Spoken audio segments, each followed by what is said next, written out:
Hello and welcome to today's video. If you've ever felt that your touchpad is too sensitive or not responsive enough, you're in the right place. In this tutorial, I'll show you step-by-step how to change the touchpad sensitivity on your Windows 10 laptop.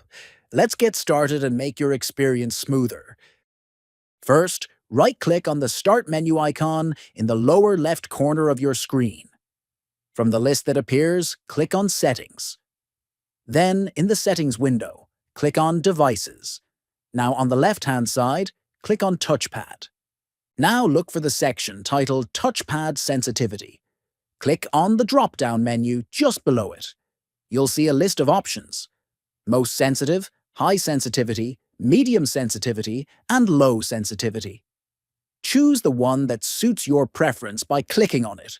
You don't need to restart your computer. The changes will take effect immediately. And that's it.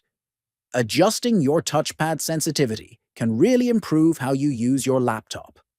If this video helped you, consider subscribing for more useful Windows tips and tutorials.